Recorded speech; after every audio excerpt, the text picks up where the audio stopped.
ഇന്നലെ നടന്ന സംഭവത്തെപ്പറ്റി അവർ തന്നെ പറയുന്നത് സാമൂഹ്യ വിരുദ്ധരാണെന്ന്, മറ്റേത് പറയുന്നു VHPയുടെ പ്രവർത്തകരാണെന്ന്. നമ്മുടെ നോട്ടത്തിൽ ഇത് രണ്ടും സാമൂഹ്യ വിരുദ്ധർ തന്നെയാണ്. കാരണം ഇവർ മൊത്തത്തിൽ സാമൂഹ്യ വിരുദ്ധ പ്രവർത്തനങ്ങളാണല്ലോ RSS എത്രയോ കാലമായി ചെയ്തുകൊണ്ടിരിക്കുന്നത്. നമ്മുടെ നാട്ടിലെ മതേതര മൂല്യങ്ങളെ തകർക്കുവാനുള്ള എല്ലാ ശ്രമങ്ങളെയും സാമൂഹ്യ വിരുദ്ധതയായി തന്നെയാണ് ഈ സമൂഹം നോക്കിക്കാണുന്നത്. ഇവരുടെ തട്ടിപ്പ് കേരളീയ പൊതുസമൂഹം തിരിച്ചറിയേണ്ടതായിട്ടുണ്ട്. തൃശ്ശൂരിലെ അടക്കമുള്ള ജനങ്ങൾക്ക് ഇതൊരു പാഠമാണ്. കാരണം ഇവരുടെ ആത്മാർത്ഥമായ നിലപാടിതാണ്. ആത്മാർത്ഥമായ നിലപാടിൻ്റെ വിക്ടിംസ് എന്ന് പറയുന്നത് ഈ രാജ്യത്ത് Stan Swamy, Graham Staines, Philip, Timothy, ഇങ്ങനെ എത്ര ഉദാഹരണങ്ങൾ. മണിപ്പൂർ നമ്മുടെ മുന്നിൽ ഉദാഹരണമായിട്ട് നിൽക്കുകയല്ലേ. ഇതാണ് RSSൻ്റെ ക്രിസ്ത്യൻ സമൂഹത്തോടുള്ള പൊതുവായ നിലപാട്. ഇവിടെ BJPയുടെ സംസ്ഥാന അധ്യക്ഷൻ്റെ നേതൃത്വത്തിൽ കശുവണ്ടി പരിപ്പുമായിട്ട് അരമനകളിൽ പോകും. അത് കഴിഞ്ഞ് വിശ്വാസികളായ ക്രിസ്ത്യാനികളുടെ പരിപ്പ് ഇളക്കും.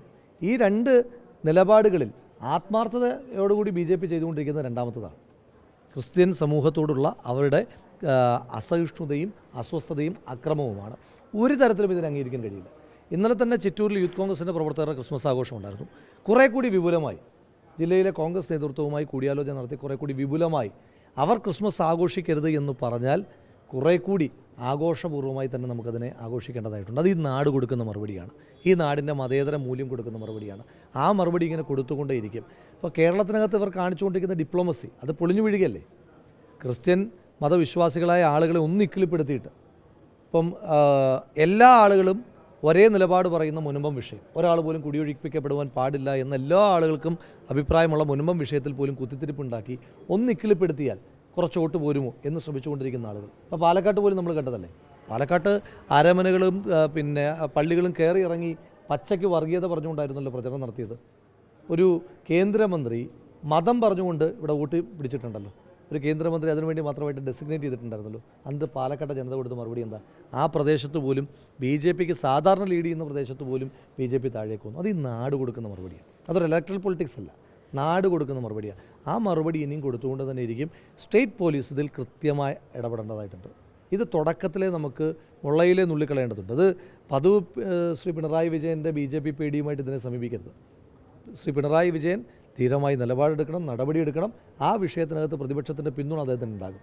പക്ഷേ മോദി പേടിയുമായി, അമിത്ഷാ പേടിയുമായിട്ട് പിന്നെയും മുന്നോട്ട് പോകാനാണെങ്കിൽ അദ്ദേഹത്തിനെതിരായിട്ടും പ്രതിഷേധം ഉണ്ടാകും. ഈ സുരേന്ദ്രൻ ഇന്നലെ നടത്തിയ പ്രസ്താവനയിൽ പറഞ്ഞത് സമീപകാലത്ത് BJP വിട്ട ചില ആളുകളാണ് ഇതിൻ്റെ പുറകിലെന്ന് സംശയിക്കുന്നത് എന്നുള്ളതാണ്.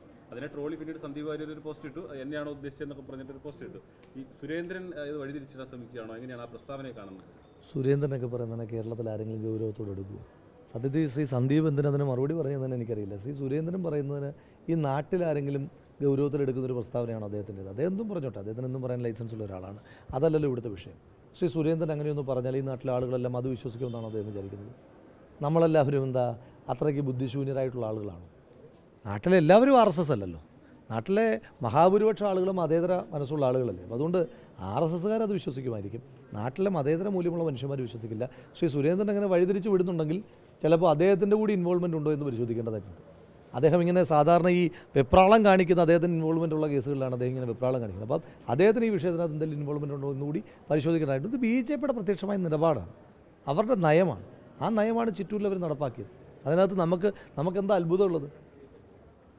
അരമനകളിൽ പോയി ഡിപ്ലോമസി ടോക്ക് നടത്തുന്നതിനകത്ത് മാത്രമേ നമുക്ക് അത്ഭുതമുള്ളൂ. ഇവർക്ക് എന്താ പറ്റിയതെന്ന് മറ്റേതിനകത്ത് നമുക്കൊരു അത്ഭുതവുമില്ല. പക്ഷേ അത് ഈ നാട് പ്രതിരോധിക്കും.